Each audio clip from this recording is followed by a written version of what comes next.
Tanaman-tanaman yang seperti ini yang saya harapkan nanti bisa kembali normal ya dulur. Nah, tanaman ini yang sebelah kiri dia sudah terinfeksi virus dulur. Kemudian yang sebelah kanan, nah ini masih nampak sehat. Harapannya nanti ini bisa pupusnya bisa kembali pulih.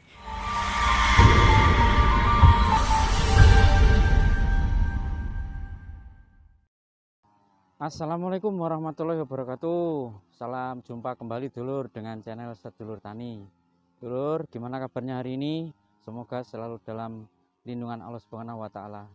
Dulur, pagi ini saya akan membahas tentang virus kuning pada tanaman terong. Kebetulan saya ada tanaman terong yang enggak banyak ya, di sela-sela tanaman jeruk. Nah, ada beberapa yang sudah terserang virus kuning seperti ini dulur ya. Nah, virus ini sebenarnya dia istilahnya enggak menyebar secara sendiri, namun dia ada vektor pembawanya dulur. Nah, vektor yang sering menjadi pembawa daripada virus kuning ini adalah kutu kebul ya, atau yang sering disebut bahasa latinnya yaitu Bamisia tabaci ya dulur. Nah, kutu kebul ini dia berpindah dari tanaman satu ke tanaman yang lain untuk menyebarkan virus ini ya. Sehingga kalau misalkan penanganan kita nggak pas, kurang bagus dan terlambat, wassalam, tanaman kita bisa habis semuanya terserang oleh kutu kebul ya dulur. Oke, simak terus video ini dulur. Jangan lupa untuk yang belum subscribe, di subscribe dulu ya. Nah, inilah yang disebut kutu kebul dulur, yang menjadi vektor pembawa daripada virus kuning pada tanaman Solanaceae ya, atau terong-terongan. Bentuknya kecil, dia lebih biasanya bersembunyi di bawah daun ya. Dia bisa terbang. Nah, ini. Nah, semoga kelihatan ya. Ini yang perlu kita kendalikan dulu dulur. Nah, terong saya ini pada fase generatif ya dulur, sudah mulai berbuah, buahnya juga sudah mulai hampir panen ya, mungkin seminggu lagi beberapa sudah panen. Nah, untuk pengendalian kutu kebulnya sendiri saya pakai bahan aktif abamectin ya dulur. Namun meskipun sudah saya semprot rutin kurang lebih 4 hari sekali, serangan daripada kutu kebul ini juga masih ada. Nah, sehingga tanaman saya sebagian juga mulai terserang virus ya dulur. Nah, ini.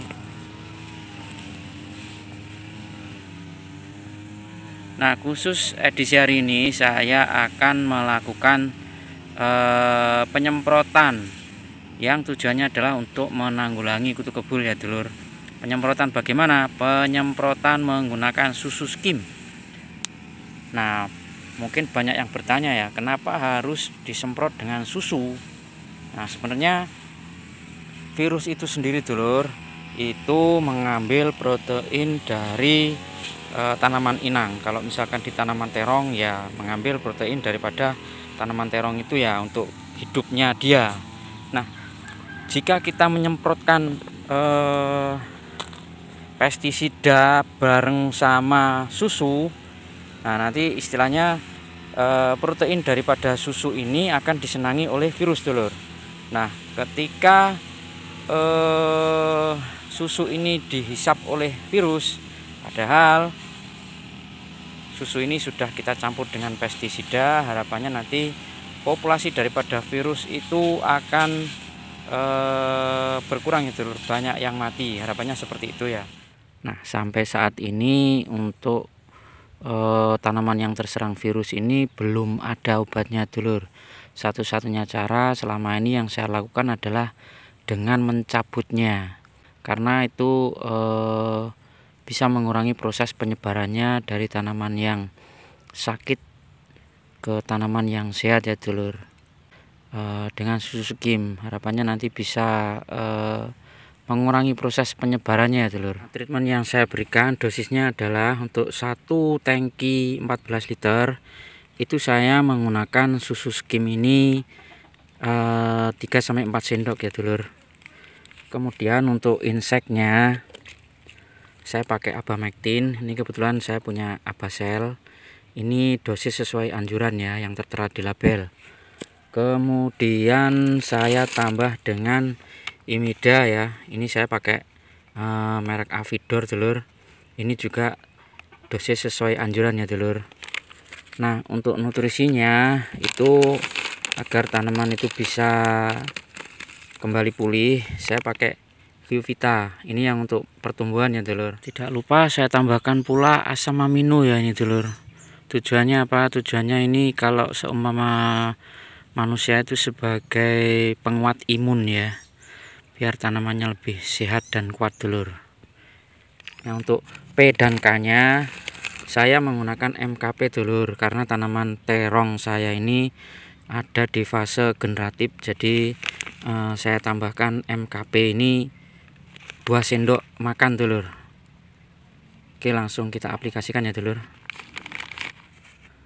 Nah, ini adonannya dulur setelah saya tambahkan susu skim ya, mirip jus rasa melon ya dulur. Ada hijau, ada kuning-kuningnya, hijau kekuningan.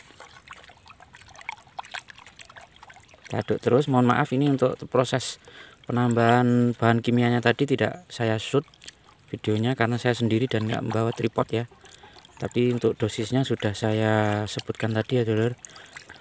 Saran saya untuk proses penyemprotannya lakukan pada waktu pagi hari dulur, karena ini ada nutrisinya juga, harapannya bisa langsung terserap oleh tanaman pada saat proses fotosintesis ya. Kita aduk terus ya dulur sampai ini larutannya benar-benar homogen ya. Oke, langsung kita aplikasikan ya dulur.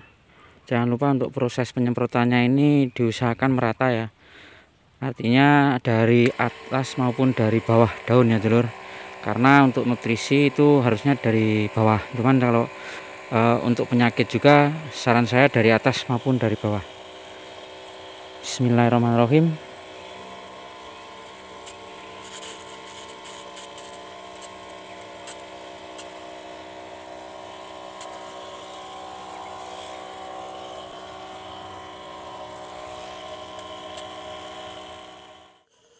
Insya Allah nanti akan saya buatkan video lanjutannya dulur.